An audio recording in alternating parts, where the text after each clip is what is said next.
इस वीडियो में I be simplifying the modern vocabulary for you.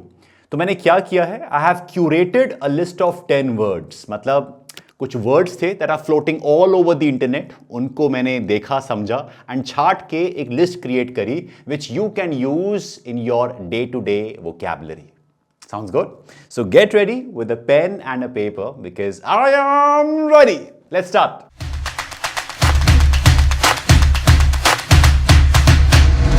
So पहला word है एनिग्मा।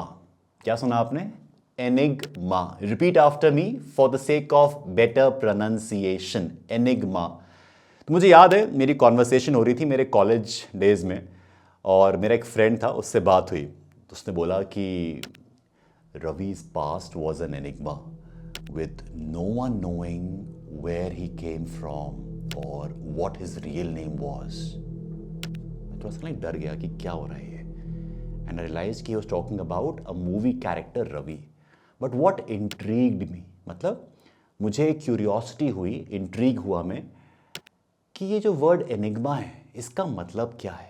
मेरे लिए बिल्कुल नया वर्ड था, मैं उसका कॉन्टेक्स्ट समझ गया था उसकी आवाज़ को सुन के, उसकी कहानी को सुन के, लेकिन एनिग्मा का जो मीनिंग है मुझे वो नहीं पता था। तो enigma means something that is mysterious, something that is puzzling. It is often used to describe a person और situation that is hard to understand, hard to fathom. Fathom मतलब हार्ड टू अंडरस्टैंड, जो शख्स आपको आसानी से समझ नहीं आता है, क्या बोलते हैं उसको? Fathom. We can use the word enigma in this manner. कैसे? आप बोल सकते हैं कि her behaviour was an enigma to her friends who couldn't understand why she suddenly stopped speaking to them. उनको समझ नहीं आया कि यार अभी तो सबको सही चल रहा था, एकदम से बात करना बंद कर दिया उसने। एनिग्मा। या फिर the Mona Lisa's enigmatic smile has puzzled art lovers for centuries। देखा होगा ना आपने, एक फोटोग्राफ है, एक पेंटिंग है रादर मोनालिसा की, जो कि उनकी जो मुस्कान है उसके पीछे बहुत कुछ रहस्य है। तो enigmatic is an adjective form of the word enigma. It conveys a puzzling, mystifying quality. अब बात करते हैं दूसरे वर्ड की। दूसरा वर्ड है eloquent. Repeat after me, eloquent. फिर से एक बार रिपीट करो, eloquent. Often people say this, that Divas, you are an eloquent speaker. और जब भी लोग कहते हैं, कहता हूँ अरे यार बस कर, रुलाएगा क्या। Eloquent means giving a clear and a strong message. एक adjective है that describes someone or something that is fluent, that is persuasive and expressive in speaking or writing. An eloquent person is able to convey their thoughts and ideas in a powerful, clear and impactful way.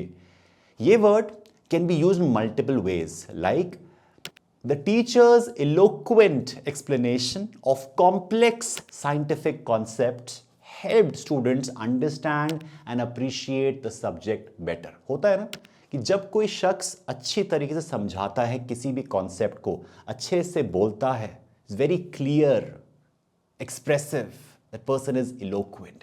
If you want to become an eloquent speaker, then you have to record your videos, watch and then improve कि मैं कहाँ गलती कर रहा हूँ, कहाँ अपनी voice में चेंज लेके आ सकता हूँ, कहाँ अपनी बॉडी लैंग्वेज में चेंज लेके आ सकता हूँ to become more expressive and whatnot. So now it's your turn to make sentences using the word eloquent. जल्दी से make one sentence with the word eloquent and write in the comment section. ठीक है? अब करते हैं बात तीसरे शब्द की। तीसरा शब्द है मून लाइटिंग। अब ये वर्ड थोड़ा सुनने में अटपटा लगता है कि मून लाइटिंग, मून पे लाइट लगानी है क्या? कि इसका मतलब होता है कि चांद की चांदनी। नहीं, ऐसा कुछ नहीं होता है। मुझे याद है last year I was scrolling through LinkedIn and मैंने एक आर्टिकल पढ़ा, उस पर लिखा था कि कंपनी ने बहुत सारे एम्प्लॉयज़ को फायर कर दिया because of moon lighting. I thought ये कैसा रीज़न हुआ किसी को फायर करने का कि मून लाइटिंग है तो फायर कर दिया। Now there are various discussions about this. I took my time to understand what it was. It is quite an interesting term, mind you. So moonlighting means doing a side job or a side hustle. It refers to working additional shifts or jobs outside one's regular job, usually without the primary employer's knowledge. मतलब आप एक नौकरी करते हैं लेकिन अपने शाम के टाइम पे, अपने पर्सनल टाइम पे, अपनी छुट्टियों पे आप कोई और काम भी कर रहे हैं, आप कहीं और से भी पैसा कमा रहे हैं by doing some kind of project, some freelancing, something of that sort, और आपके पास आपके एम्प्लॉयर की परमिशन नहीं है, right? That is moonlighting. Moonlighting may be prohibited by some employers or may have restrictions and policies in the place. So, जो term moonlighting है, ये originate हुआ था early 19th century में, when it was used to describe working late at night by the light of the moon. जाहिर सी बात है, the meaning has changed in the modern context. For example, आप इसे कैसे यूज कर सकते हो? Oh, he is caught doing moonlighting. या फिर is moonlighting unethical? Tell me what you think of it. क्या moonlighting unethical है, नहीं है, क्यों? Would love to know your thoughts on that. अगला शब्द है ghosting. Sorry.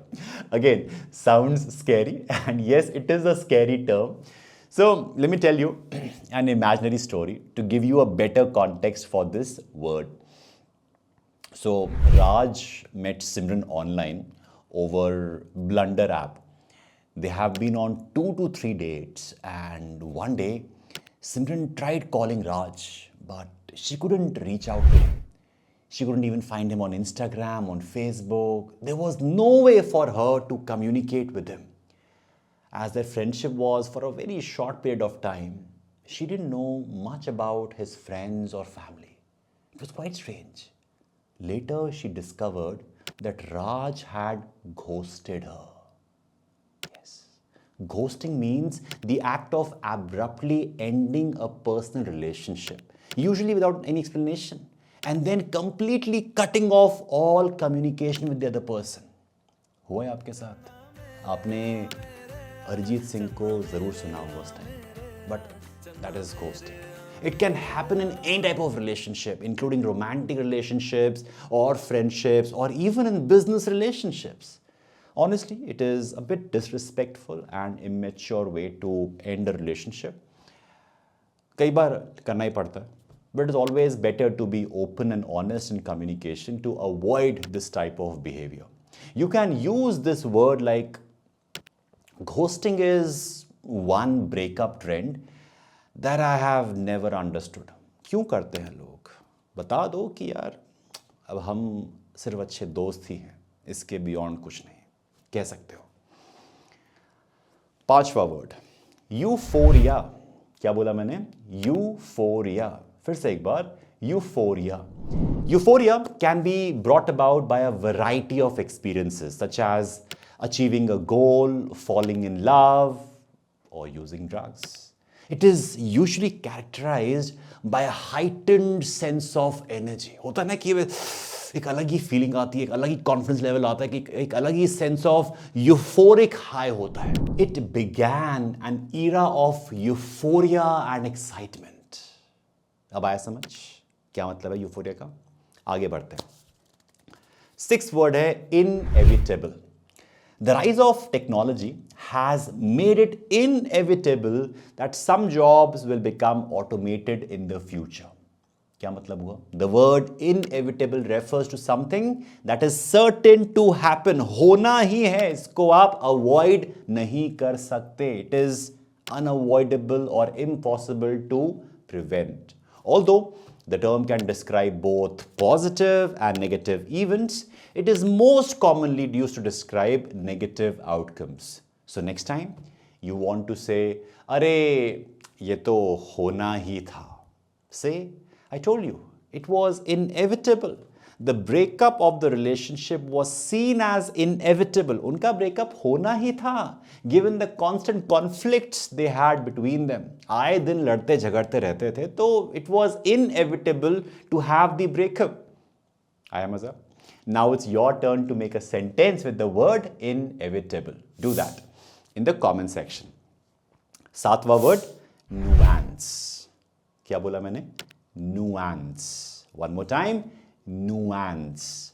I really like Madhuri Dixit, especially her performance in the song Kahe Chhed Mohe. याद है? बहुत ही प्यारा गाना है, and the way she has expressed herself in that song through her dance moves, brilliant. It is full of nuances with subtle expressions. थोड़े बहुत expressions और जो dance movements हैं, wow. The term nuance refers to a subtle or slight difference in meaning, tone, or expression. It often involves a level of complexity or depth that extends beyond the surface level of something. So, nuance can be found in various forms of communication, including language, including art, including music. कि जो painting बनाई गई है उसमें बहुत जो detailing की गई है that is nuance in language nuance refers to the slight variations in the meaning that can arise from the use of different words आपने किस तरीके से शब्दों के साथ खेला जो वर्ड्स से खेला कि it give you a different perspective all together for example एक सेंटेंस है यू गॉट द जॉब इसको हम कैसे कैसे बोल सकते हैं you got the job You got the job. You got the job. You got the job. देख रहे हैं आप हमने एक ही सेंटेंस को किस किस तरीके से बोला So to become a good public speaker, you need to understand the nuances of voice modulation. मैंने अपनी आवाज में जो हरकतें करी to give you a variation in my voice. That is a nuance in voice. आया समझ?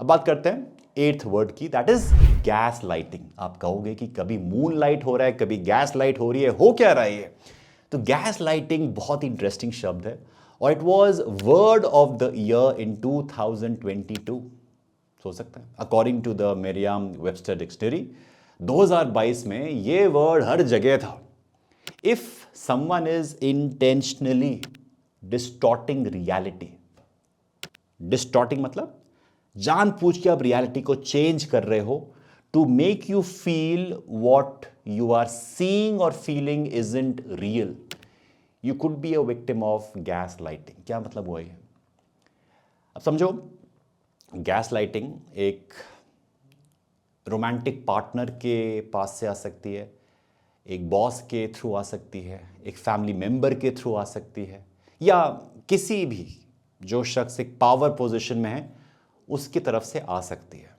It is kind of an emotional abuse which can have a long lasting effect on a person's mental health and well-being.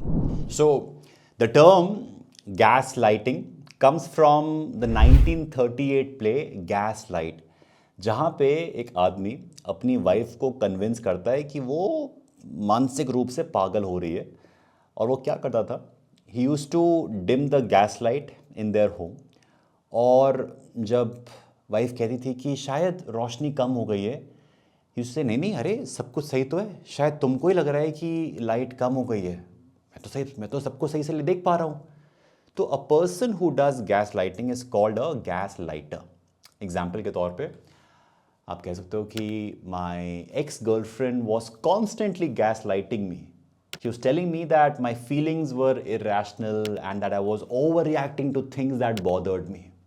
होता है कई बार कि कई बार लोग आपको एहसास दिलाते हैं कि भाई तुम ही पागल हो तुम ही बेवकूफ़ हो और वो अपने एंड से स्ट्रैटेजी गेम्स खेल रहे होते हैं just to make you feel stupid so don't be a victim next word aesthetic oh yes aesthetic फिर से एस्थेटिक एस्थेटिक मतलब तो क्या हुआ कि I recently visited a restaurant and it's beautiful aesthetic with warm lighting and rustic decor left me mesmerized.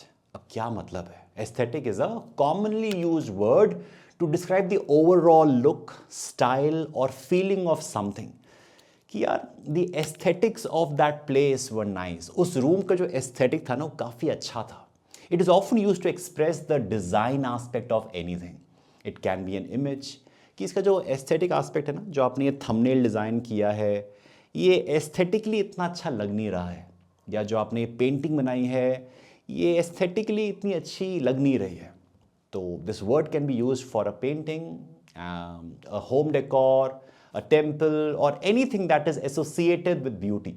For example, her aesthetic sense is bad. Now use your intelligence and write in the comments where you will use this word in your daily life. Socho, think, and then write. The last word in this list is inquisitive. Now we all know those aunties and those uncles around us who are always asking, where do you work, beta? Acha, how much do you earn? Acha, when do you plan to get married? Acha, do you have a girlfriend? Arey, koi to dhondi hogi na, batao. Those nosy neighbors, super inquisitive behavior irritates you a lot. अब तो आपको समझ आ गया होगा ना कि क्या मतलब है inquisitive का. Think. The term inquisitive is an adjective that describes a person who is curious, inquiring, or eager to learn or understand something. For example, a child who constantly asks, ये कैसे होता है? ये कैसे होता है? Why this? Why that? In order to understand the world around them can be described as inquisitive. A journalist who asks tough questions in order to uncover the truth can also be said to have an inquisitive approach. वो जानना चाहता है कि कैसे काम करता है.